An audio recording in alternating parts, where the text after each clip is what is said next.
On today's show, we're going to talk about how to get a Southwest Companion Pass with just a single card. We'll discuss whether your Marriott points just became more valuable, and we'll show you how to get great value out of your Capital One miles. Frequent Miler on the Air starts now. Today's main event, Capital One. Get more for your double miles. Jennifer Garner loves to talk about how her Venture and Venture X cards get double miles everywhere. But by default, you might not be getting the most value you can from those double miles. We're going to talk about how to do that, how you get more than the default amount for your double miles. Yeah, I mean, for years we weren't particularly excited about Capital One miles because there weren't so many opportunities to get outsized value. But over these last several years, things have just really exploded, and Capital One miles have become way more valuable than you may have previously thought. So we'll talk about that today. Don't forget, if you want to jump ahead to a specific segment or you want to go back to something and listen to it again, you can find the timestamps in the show notes. Just expand those, and wherever you're watching or listening, don't forget to like this. Give it a thumbs up if you're watching it on YouTube. If you're listening in podcast form, leave us a review and a comment. We always appreciate hearing from you. All right, it's time to drag out this week's giant mailbag. Today's giant mail comes from Will. Will says, "My name is Will. I'm 16 years old and live in Eugene, Oregon. I started listening to your podcast when I was 15 and haven't missed a single one, except one. Except one. Just that one. Except that one one. boring one. I understand. Now I'm really curious which one he missed. I just wanted to thank you for everything that you guys have taught me, especially on the redeeming side, because it's a little harder to earn points when you can't get credit cards. Today I made my first big award booking. Of course, it wasn't for me because I'm too young. I did this for my grandparents with their small stash of Ultimate Rewards points. They are going on a Nile River cruise next November, and they challenged me to get the two of them to Tel Aviv and back from Amman in business class for under $8,000 because that was what the cruise line was charging. I don't have the pro version of any award search tool. Hopefully I get it for my birthday. But I was able to find Turkish availability from Boston to Athens on Air Canada for 70,000 points. I also found Turkish availability from Amman to Istanbul and Istanbul to Vancouver the next day in business class for the way back, also through Air Canada, for 15,000 miles for the first segment and 70,000 for the second. A couple of positioning flights later, the trip was completely planned. Wow, that's awesome. Well, you did a great job with that. That's fantastic. I'm proud of you. I'm excited for you. And I love that you did this actually as much as you probably want the pro version of some of the search tools, and it's going to be great when you get it. I'm actually really excited for you that you didn't use those. You know, when I was in high school, I had a math teacher who at the time, I'm not going to say that I disliked her, but I didn't appreciate or enjoy the fact that she would make us work out all the formulas. Instead of just like learning the formula and using it, she would make us do the proofs for the formulas in order to understand where they came from. And that drove me crazy because it was like, I don't really care where a squared plus b squared equals c squared k or whatever it was that we were learning. But later now, years later, I realized that understanding where stuff comes from is what helps you understand the more advanced stuff later on. And so you really need those building blocks. You need that foundational stuff. And that way you can understand when something's a mistake, because I'm familiar enough with the award charts that if a pro tool gives me a wrong number, I know, okay, that award can't possibly be right. Or I'm going to look at it more closely because it seems like it's a mistake or something. So the fact that you're getting to learn how to do this without the tools, believe it or not, it's going to help make those tools even more useful for you in the long run. So I'm actually excited that you did it without that. Your grandparents are lucky to have you out there searching for the awards. This is great. I love it. Love it, Will. 100% everything that Nick just said. Totally agree. Fantastic job. And I love that you had that specific target of the $8,000 thing that it would have cost $8,000 to book that. Instead, you were able to efficiently use points and get them there so much cheaper. So just off the top of my head, like if they had a Sapphire Reserve card, they would have been able to book, the $8,000 business class flights for what? Help me with the math here, Nick. 600,000. How many? 600,000. Like right? 600,000. No, I'm sorry. 600 would be 9, so a little bit less than 600,000. even if we said Five something 500,000 yeah, chase points each, each. and you're looking at less than 150,000 points each, or no, a little bit over 150,000 points each, plus some taxes and fees. So that's fantastic. So much better than they could have done without you. So fantastic job. Well done, well done. Exciting times. And thanks for listening. We appreciate having you here. You're creating a great foundation for the future. You're gonna have an awesome future of redemptions. And you did mention that, it is hard when you can't get credit cards, but of course, I'm sure there's shopping portals, and maybe you're not doing a lot of shopping, but maybe you can help the family do some shopping and pick up some miles along the way. You've got some other options out there, so I hope you're pursuing some of those too. Great job.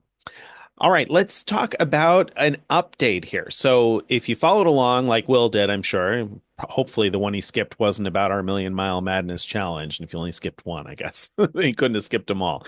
We have an update, though, regarding our Million Mile Madness challenge. So, what do we have there?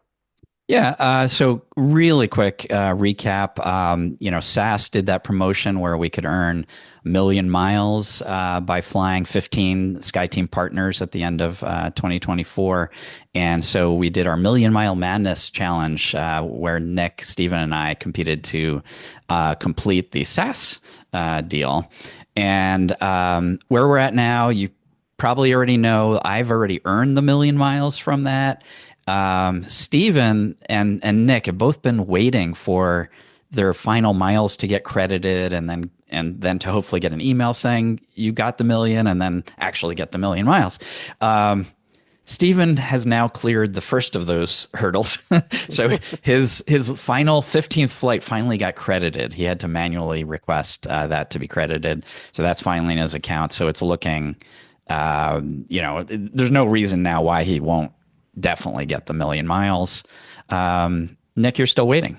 I'm still waiting. I still haven't had any update on the last two. So I have 14 airlines credited. There's been no update on the other two claims that I've made, but I'm hopeful that one of these days it'll come through. Certainly, they haven't been denied yet. They're still just sitting outstanding with no update. So that's good news. And as I mentioned on a live stream that we did just recently here, I'm pretty hopeful because if you had flown 10 airlines, you could earn 100,000 miles. And if you flew 15, you could earn 1,000,000 miles.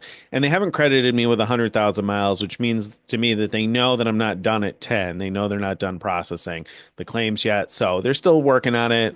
So I got my fingers crossed. I have two more flights that I'm waiting to be credited for, and I only need one of them to credit successfully in order to earn the 1,000,000 miles. So I'm as hopeful as I can be.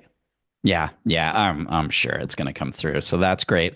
And last night we did a live Ask Us Anything on YouTube, which will come out probably next week as we're recording this as a podcast as well. And in that show, we announced who our audience winners were.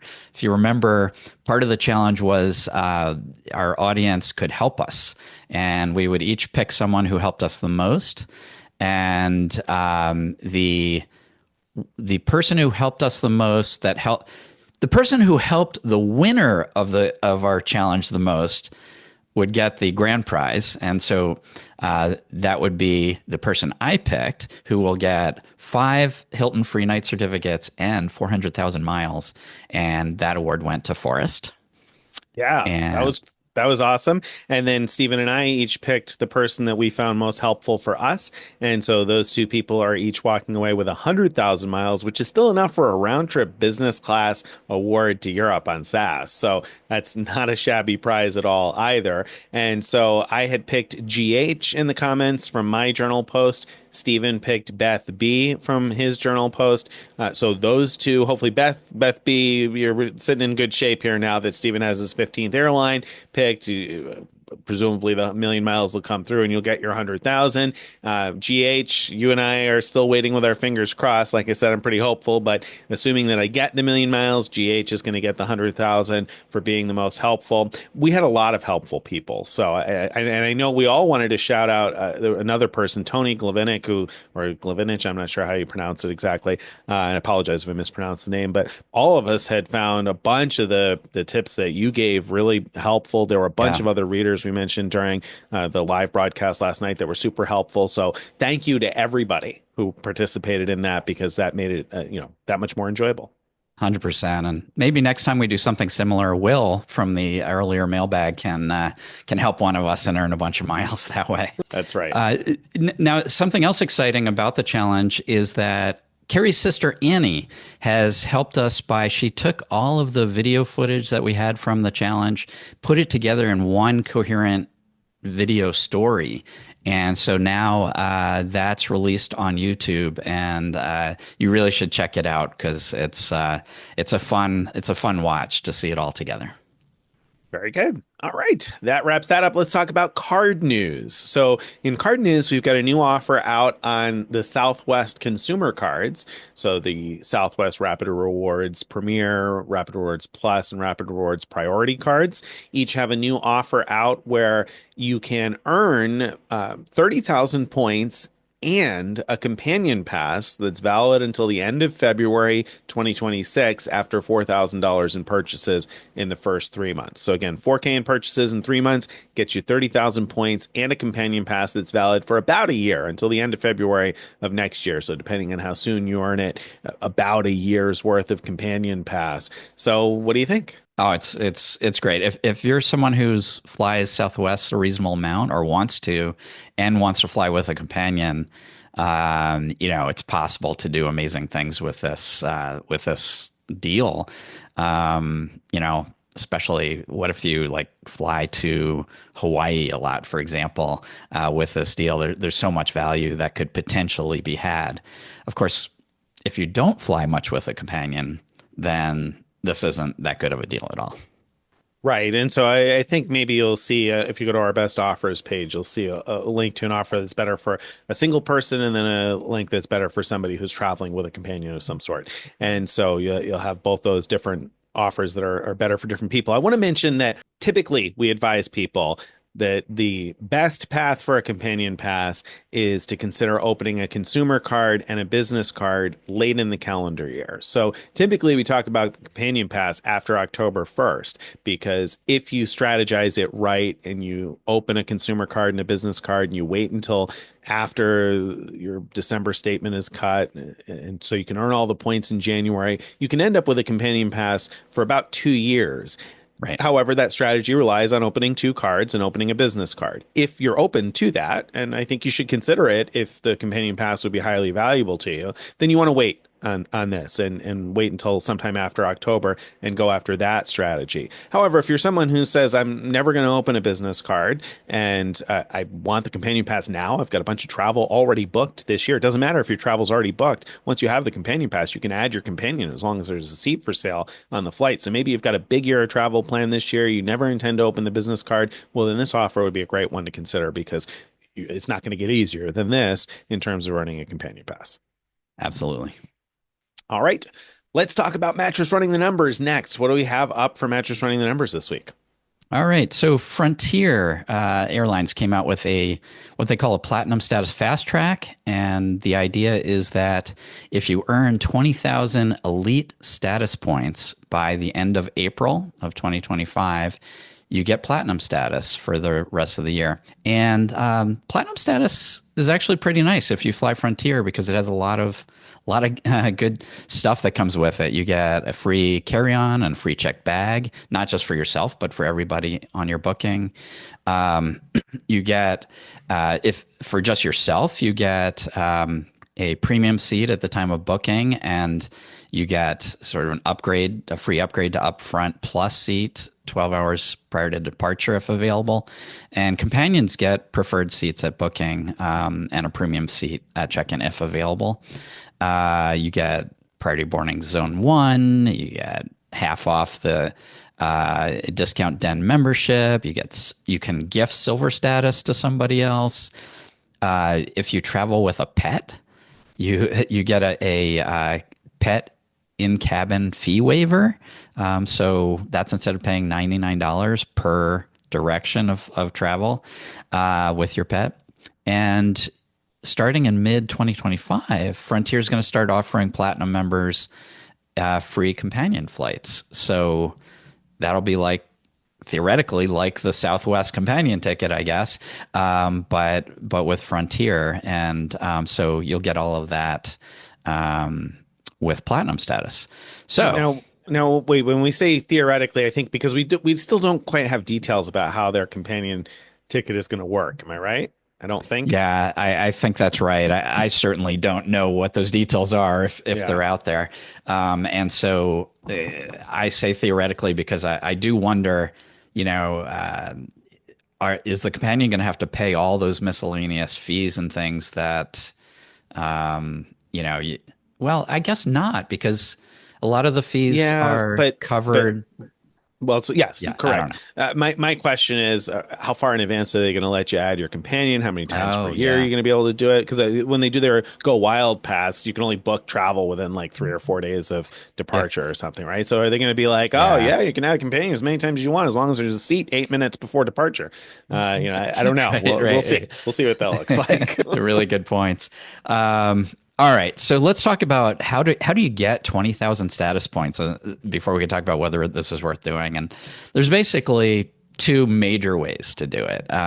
One is to basically spend about $2,000 on Frontier flights, and I'm saying about because you earn 10 status points per dollar, but once you have elite status, you earn more, and so you're going to earn elite status along the way.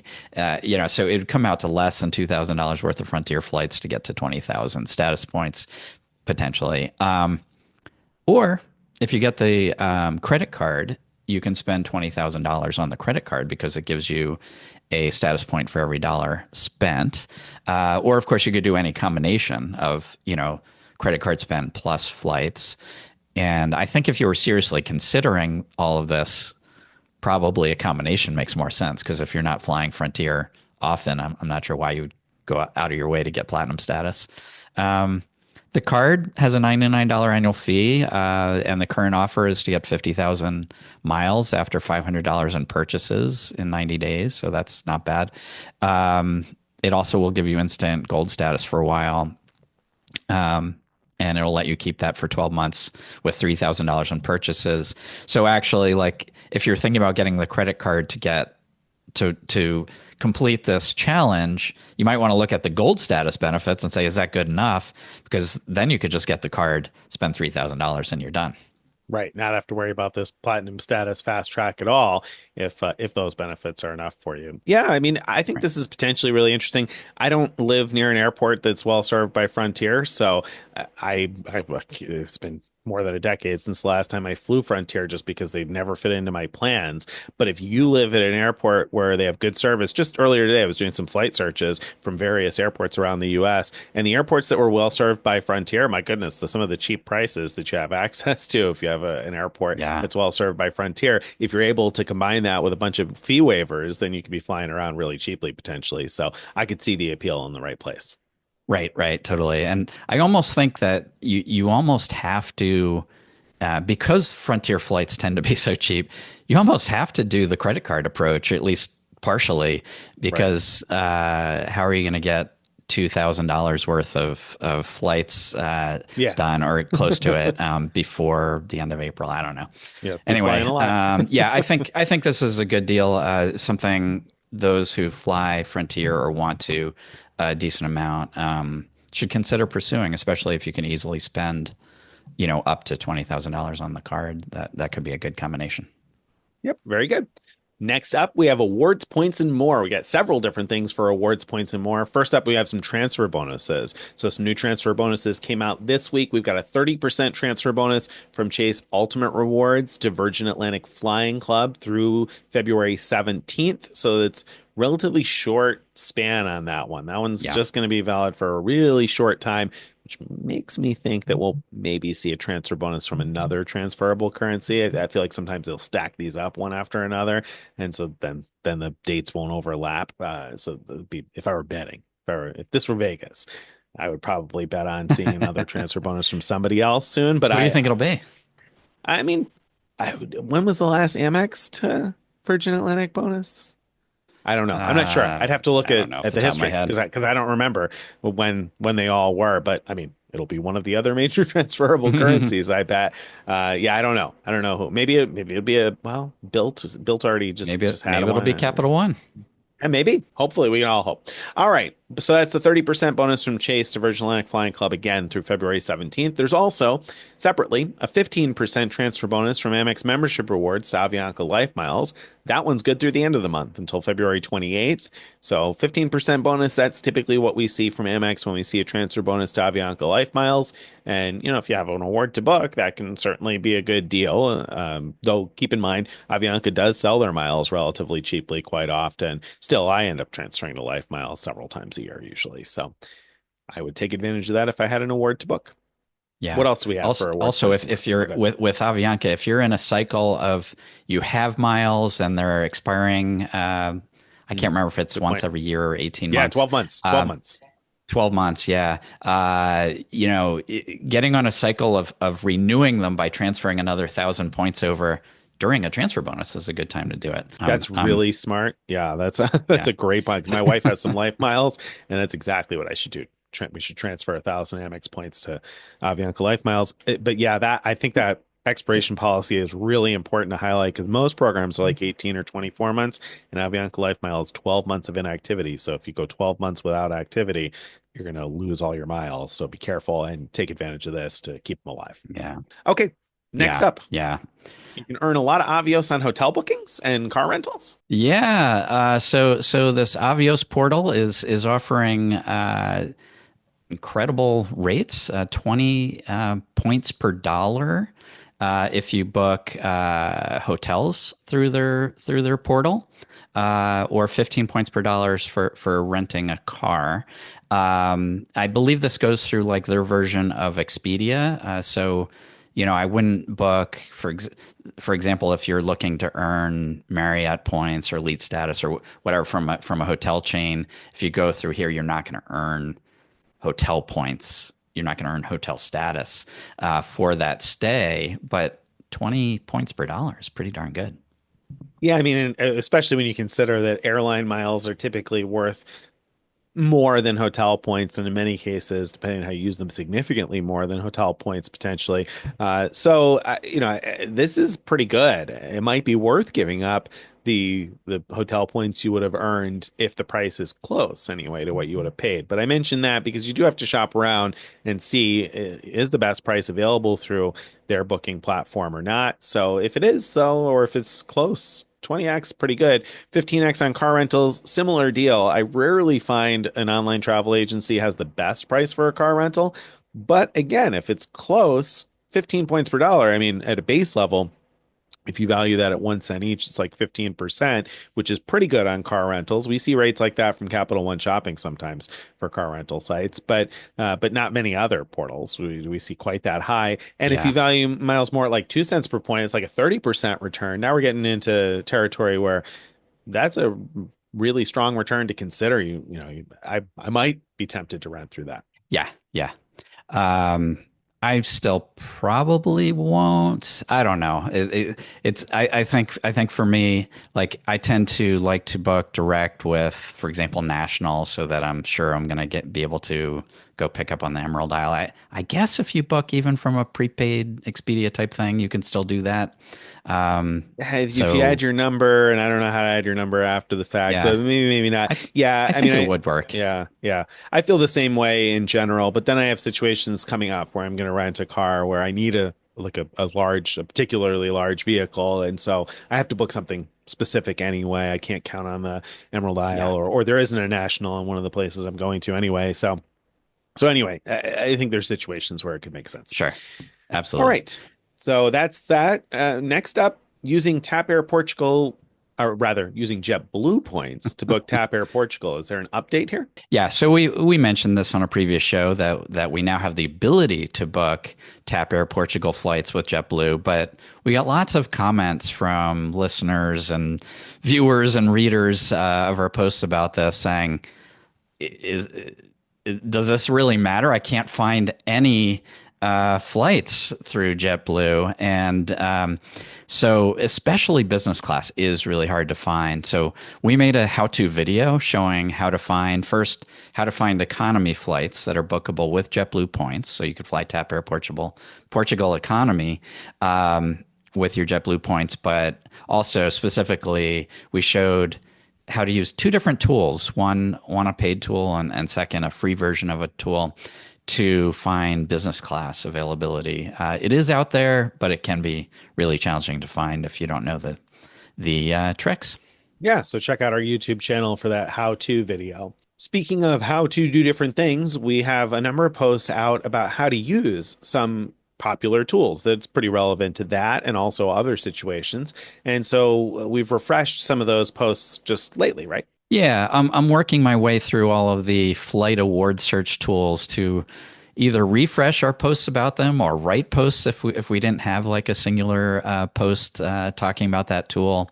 And ultimately, my goal is I have a post called best wit best award search tools, I think is what it's called.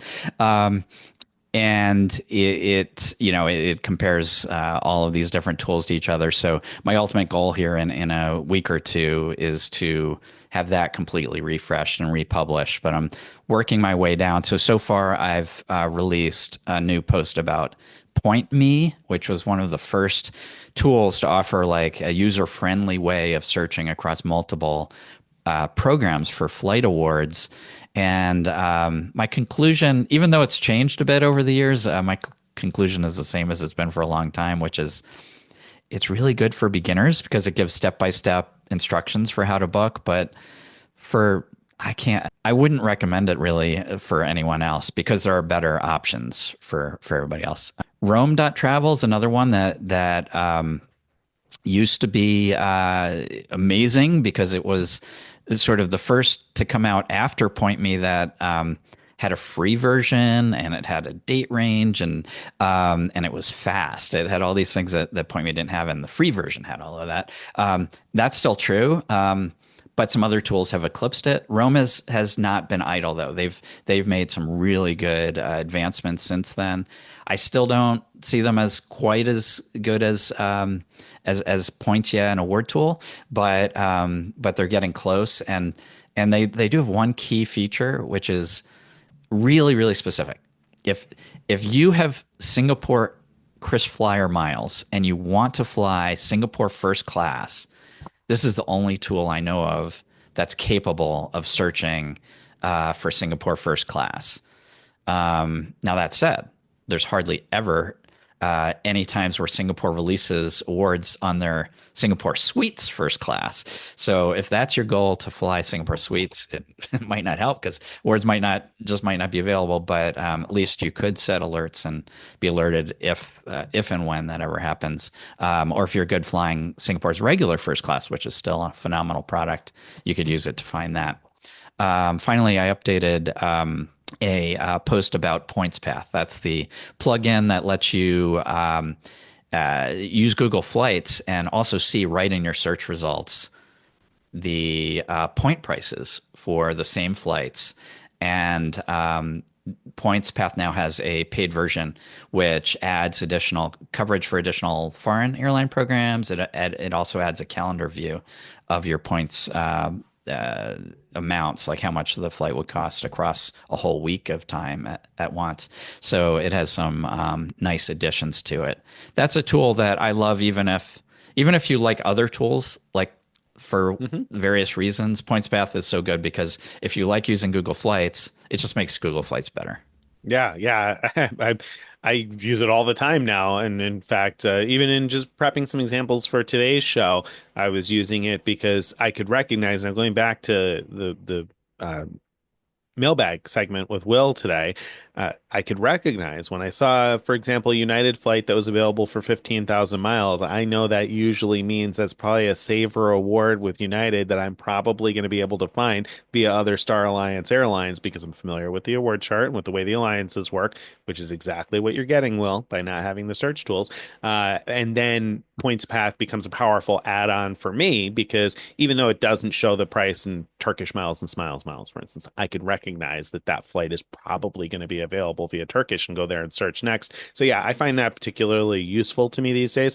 And I want to add here, I'm working on checking out a couple of other new tools that we haven't written about yet too, and Greg maybe as well. I'm looking at some hotel tools now, and so it's interesting looking at the progression of the tools because I feel like in the very beginning, tools for this type of thing were like maybe what we would call uber nerdy, and they were like very specific. They did specific jobs, and they looked like a tool that somebody who was advanced in creating the stuff, but not necessarily advanced in the graphic design was putting together. And I'm talking in the beginning of search tools in general, not about a specific one here.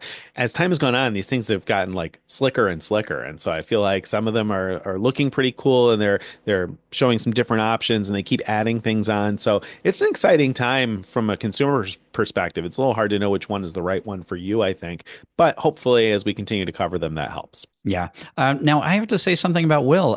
Will did not say he didn't use tools. He said he didn't use a paid version of Ooh, any tools. So good he very point. well may have been Yeah, use the using free ones. PointsPath, a free version of Cheater. Points, yeah, or Award Tool or Roam or whatever. We don't know. True. Yeah, very good. Good point. I hope so. I hope so. All right, let's see. Speaking of refreshing things, we refreshed the reasonable redemption value for Marriott points this week, and as you might expect, the value of Marriott points went up a little bit. As you might expect. A little bit of sarcasm there, maybe. A little bit of sarcasm. Yeah. We I think last week we had Marriott in the bond void section because they've raised the award prices for some of their top hotels, and so that led us to redo our reasonable redemption values for Marriott, and we have a fixed approach for doing that is more looking for, it's not looking for the tail end, like the highest, most expensive properties or the lowest and cheapest ones. It's trying to find the sort of most likely to book hotels in various cities around the United States at different periods of time. And the idea is to identify basically what's the average value that you're likely to get with Marriott points if you're not like extremely like saving them for the best possible value. And yeah, the value actually went up a tiny bit. So our previous RRV, reasonable redemption value, was zero point 0.7, and it went up to 0.76. So not enough to, say, oh, wow, Marriott points are worth a lot more now. It's just a little bit, and that could just be just by chance that the hotels we looked at this time were different, or it could be a slight bump up in the value. But anyway, that's good for anyone who has Marriott points and may have been disappointed to hear about the devaluation. Your points have not become worth less or worthless, except for certain high-end properties.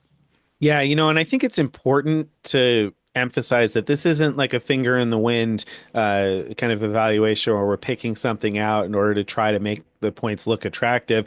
We're following, like, we can't call it a scientific process, but something that's like at least consistent over the years in terms of a methodology for looking at the points, and with some thought behind it, not just like picking a number out of the sky, and not looking for points to go up or down, just looking for what happened, observing what happened. And I think the additional piece to mention here is it's not necessarily that redemptions got better. A bump from zero point 0.7 to 0.76 might be heavily influenced by the fact that prices have gone up. Right? I mean, prices have risen across the board on everything, from eggs to milk to hotels. And so if the same hotel became a little bit more expensive but didn't change in points price, well, then, yeah, your points became worth a little bit more as compared to the cash rate of the hotel. But I think the point here is that you can still get decent value out of Marriott points for most average, normal, everyday uses. All right, that's maybe not even most from average everyday uses. Let's put it that way. You wrote this week about something that drew a lot of interest from around the world, and that was what? Yeah. So if you want to travel to the United Kingdom these days from the United States and a number of other countries, you now need a thing that's not a visa, but like a visa, called the ETA, the Electronic Travel Authorization. And so I just wrote up my experience in applying for it. It cost me just under $13 to apply. So it's no big deal. It's good for 2 years. And The basic process is you download an app. They have an app for this purpose. You scan the chip in your passport if you have one, and take a selfie of yourself, and all of that goes in. And if it all works right away, you can be done in like 2 minutes and get your authorization. For me, I got snagged because where the app thinks the chip is in US passports is not where it in fact is. So I discovered that the chip is actually inside the back cover of the passport, and that was key to making the whole process work smoothly. Once I knew that, super easy to get through. I have a question about that because I didn't look this up and you did, so hopefully you know the answer. Is that true with the newer passports also, or is there a difference between it? Because I don't know which passport you have. I don't know when you renewed yours. Like my passport still has the picture page is like a paper page, but the newer passports in our family, those of us who have renewed more recently, the picture page is like a hard, solid piece of plastic. So I had imagined that maybe the chip moved into that hard, solid piece of That's plastic. I possible. don't know. Yeah, Yeah, okay. I I don't know wasn't the sure. answer to that. Okay. Yeah. Okay. Wasn't sure. So look around. If it doesn't Right. work where it tells you, Try, check around, exactly. see where the different Try different spots. And you could always enter your passport information manually as well. It just might take a little bit longer for them to process it. For me, I got the approval in seconds.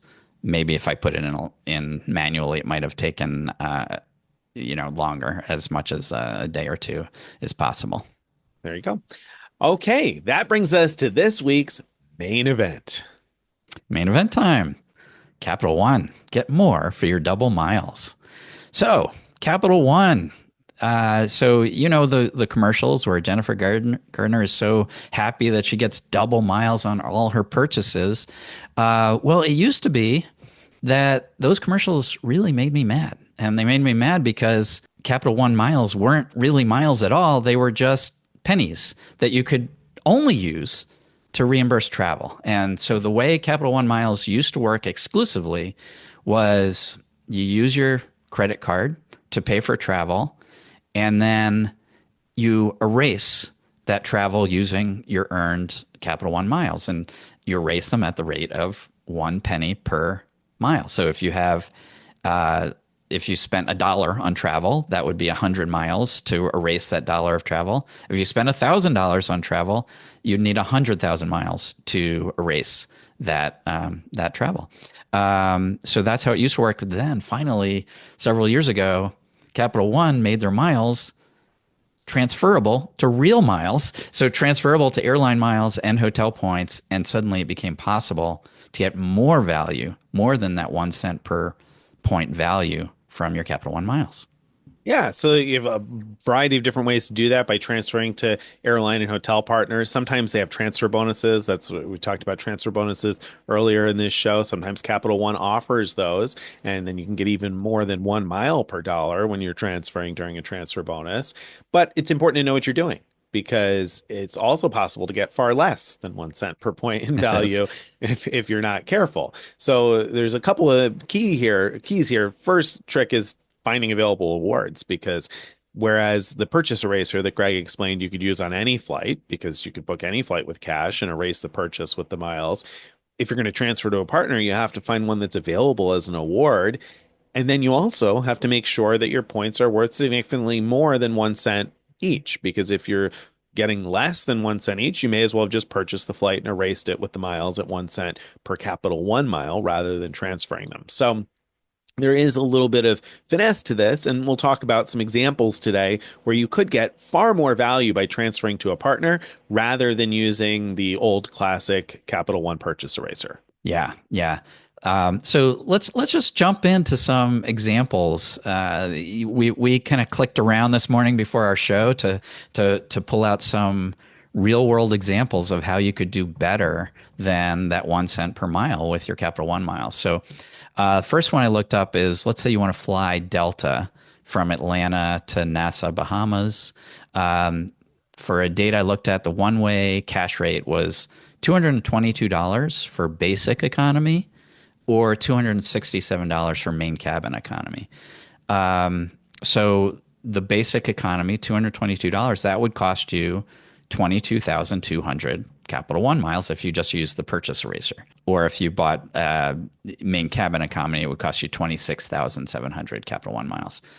But on that same day, that same flight, you could transfer your Capital One miles to Virgin Atlantic. And actually, Virgin Red and Virgin Atlantic share a rewards program. So I think through Capital One, maybe it looks like Virgin Red. I can't remember. But anyway, you transfer to Virgin, and there's a flight available. That flight is available for 11,000 Virgin Atlantic miles because Virgin Atlantic partners with Delta. 11,000 Virgin Atlantic miles and $5.60 in cash. And that's for your main cabin flight, not basic economy.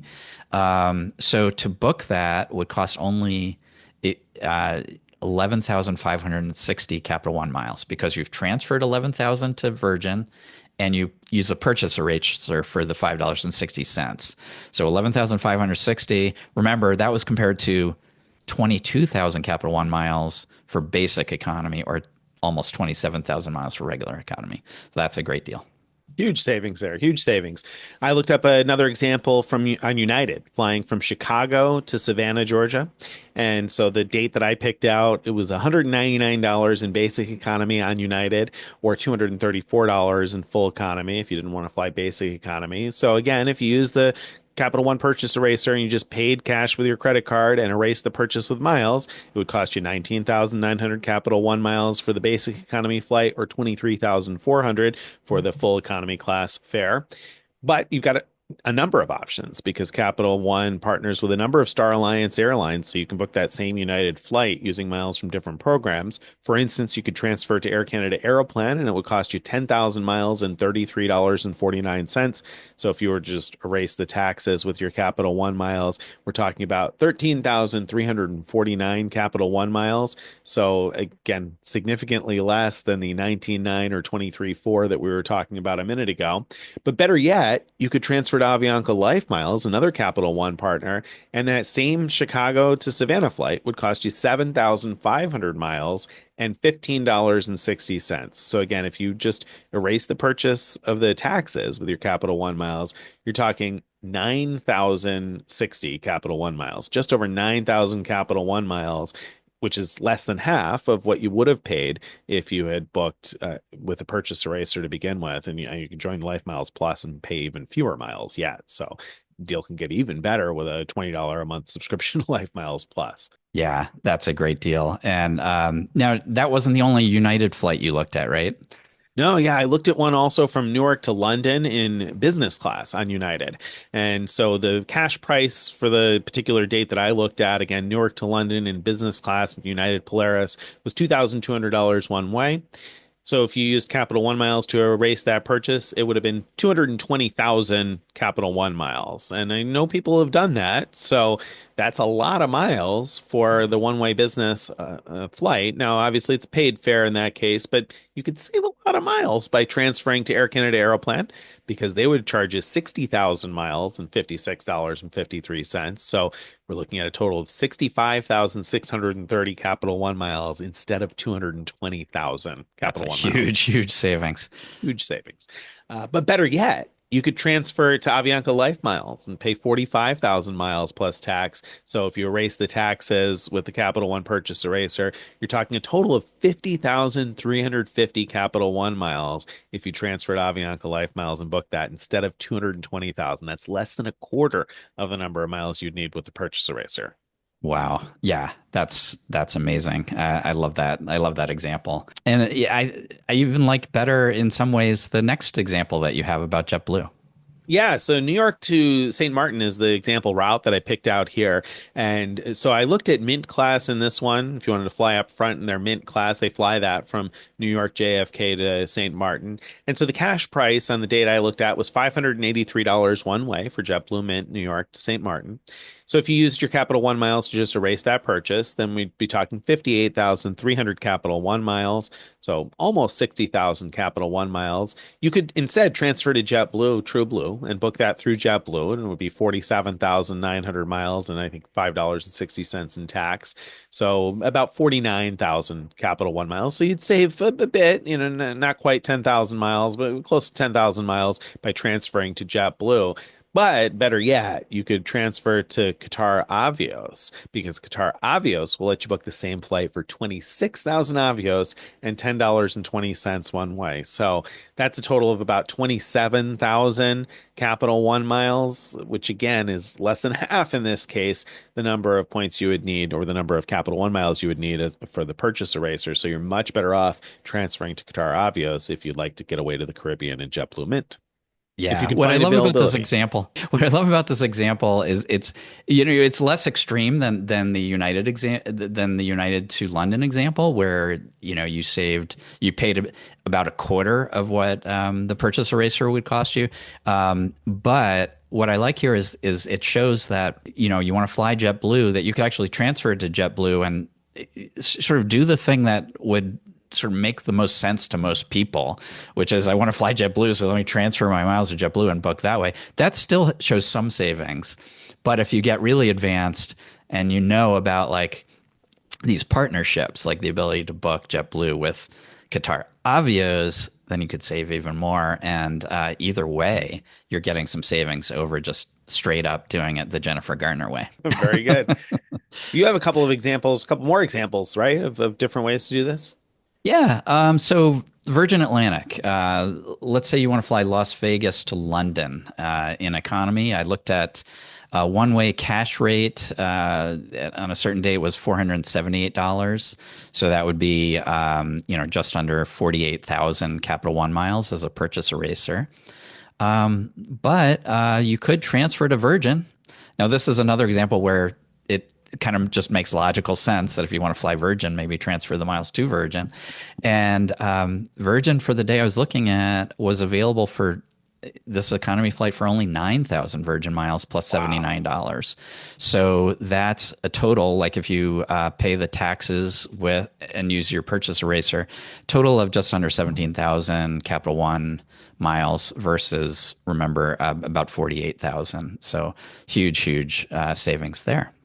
Yeah, and remember all these examples we're giving are a per passenger example, and whether or not there was multiple passenger availability, I don't know. But if you don't travel alone, you got to remember to multiply these savings. So in that case, you're Right. saving like what, 33,000 ish miles, 30 or 31,000 miles per passenger. So I mean, if you're traveling with a family of four, you're talking about 120,000 miles saved by learning about the transfer partners. That's pretty Right. significant.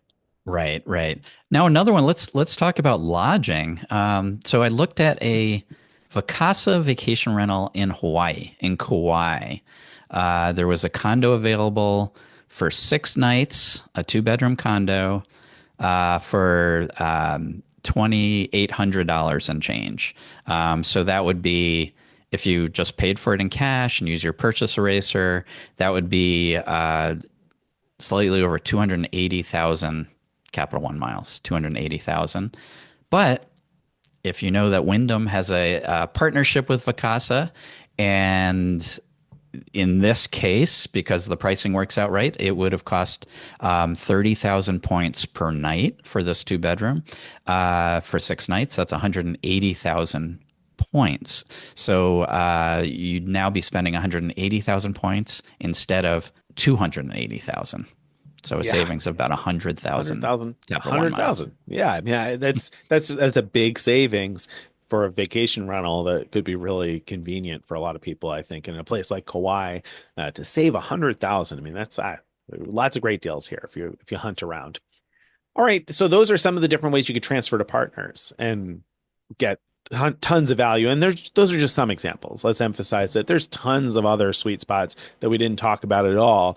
We just specifically wanted to look up some situations. Excuse me. We just specifically wanted to look up some situations where we took a look at cash prices, we took a look at award availability to show you how much you could save with some random examples that we put together in 30 or 40 minutes before we recorded this show. So there's lots of other ways out there to save. But as another thing entirely that might be interesting to you is Capital One also offers some cardholder exclusives from time to time. So they offer some different experiences that can be had with miles. Now, it's a little confusing because they offer some stuff that's at a really poor value of about 8/10 of a cent per point, but they have some exclusive things that are way more valuable. And so, major, for instance, here that we've talked about a lot over the last couple of years is they have a partnership with Major League Baseball where they end up releasing 4 tickets to every game that are cardholder exclusive tickets that are close to the field in most stadiums. It varies a little bit stadium to stadium, but in most stadiums, there's just a few rows from the field, really good seats, and they're 5,000 miles each way or $40 in cash back rewards if you've got a cash back card.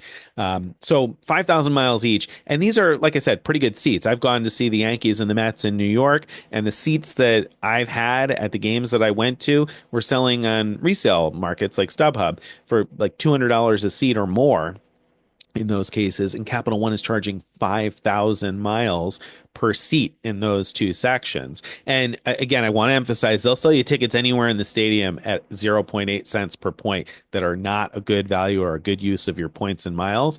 But in the cardholder exclusive seats, and there's only 4 of them for every game, so they go pretty quickly. But you could be looking at like 4 cents per point, paying 5,000 points for like a $200 ticket potentially. You do have to keep your eye out on this and keep your eye on Frequent Miler because we post as soon as we find out that they're available, which is either because we notice it or a reader notices it and lets us know. They typically release 2 months of games at a time since the season starts.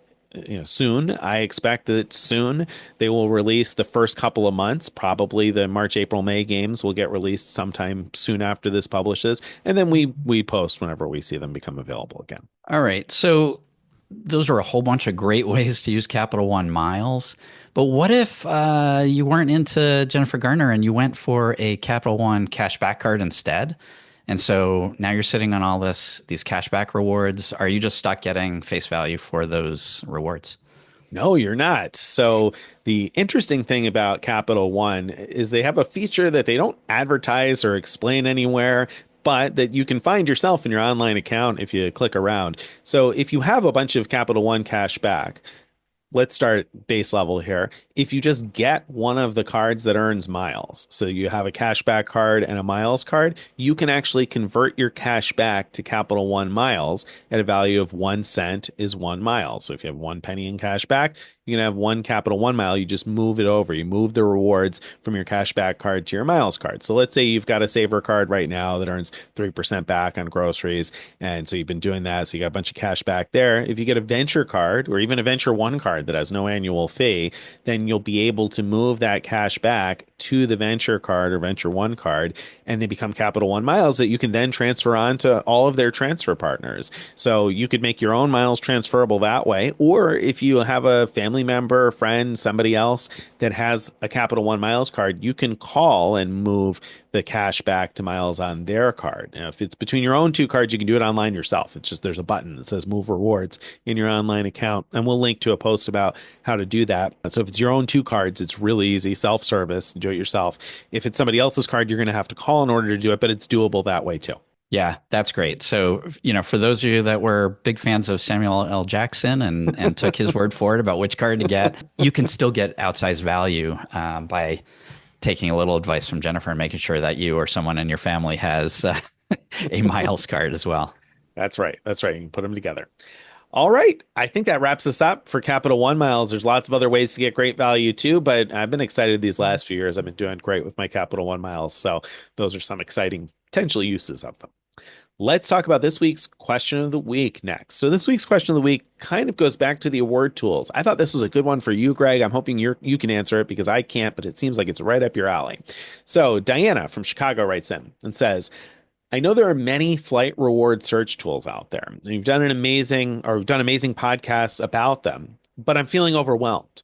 I know I need help finding flights from the UK to Chicago in July and from Chicago to Sydney in August.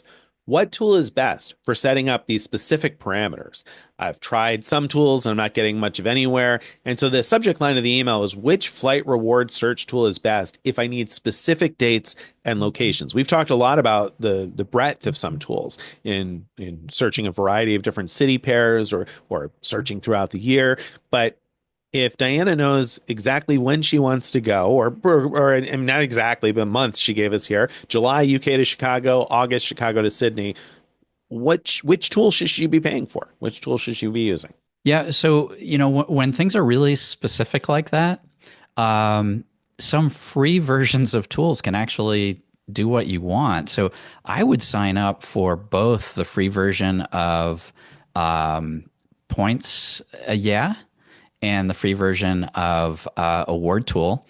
And I would set up alerts in both of those. Each one, even the free version, allows a few alerts. So set up alerts and just see what comes back in both those cases.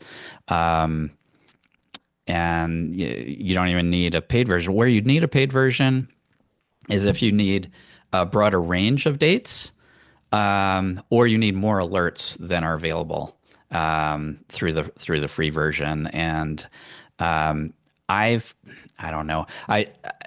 This is really tough to say. I slightly Points yes seems a little bit more reliable to me as far as like more consistently bringing back results, but it's not true enough to. There are times where Award Tool brings back things that Points yet didn't. So I have a really hard time picking just a single one and saying just use that one. Okay, yeah, I think that's really good advice. Now, you mentioned number of parameters and things, and one thing that stuck out to me here was you said UK to Chicago, and I was like, oh, so I don't know if you're necessarily flying from London or if you're willing to position other places in the UK to fly from other places. So maybe you'll need a paid tool if you want to search for multiple airports and set alerts for multiple airports. And that's where that comes in, what Greg is saying in terms of, it depends on how complex you want to get. But the other thing that I would tell you is like you need to get from Chicago to Sydney in August. So you can set up the alerts with the free tools and have a couple of alerts specifically Chicago to Sydney. But Australia is a really tough place to get to on points and miles. And so if you're particularly specific in dates and route, it's going to probably be tough. I mean, maybe you'll get lucky, but maybe you won't. And so what I would be thinking about if you're going to pay for one of those tools so that you have more alerts and more search parameters you can enter is not only looking from Chicago. Like I'd be looking from Chicago. I'd say, you know what, if I have to pay $200 to get to San Francisco or Los Angeles or whatever in order to find an award, then I would be adding some other cities. Now, maybe you don't want to search from New York or Washington, D.C. because you don't want to fly east to fly west. That's fine. But I would be setting up some alerts from other cities, not only Chicago, because that's going to be a tough need to fill if you have a very specific route like that, particularly because Australia and New Zealand can be quite difficult to get to. And I might consider, if you can't find availability on that, also, becoming broader on the other end and saying, okay, well, if I fly into Melbourne, I can get a pretty cheap Virgin Atlantic or Virgin Australia flight from Melbourne to Sydney. And so maybe I can find Chicago to Melbourne and still get to Sydney pretty easily. It's not a terribly long flight. Those are absolutely great recommendations. And finally, another thing, if you have a lot of miles, what a friend of mine did was she booked Australia. She booked flight to Australia for the date she wanted using something like 200,000 United miles per person, and then set up alerts. And sure enough, alerts came in where she was able to change to flights that cost like 100,000 per person, business class. And so that's another option because if you're flying in the summertime, which you are to Australia, that tends to actually be not that bad compared to trying to travel in our winter, their summer. So I think the chance of something showing up as the dates get closer is actually pretty high, and so it's worth considering a strategy like that as well. Smart. Very smart. All right. If you enjoyed this stuff and you'd like to get more of all of it in your inbox each day or each week, you want to go to frequentmiler.com/subscribe to join our email list. You can follow us on all the various social media, join our Frequent Miler Insiders Facebook group so you can ask questions just like this one anytime you want. If you have a piece of feedback that you'd like to be considered for a future episode or a question you'd like to be considered for a question of the week, you can send that too. Send it to mailbag@frequentmiler.com. Bye, everybody.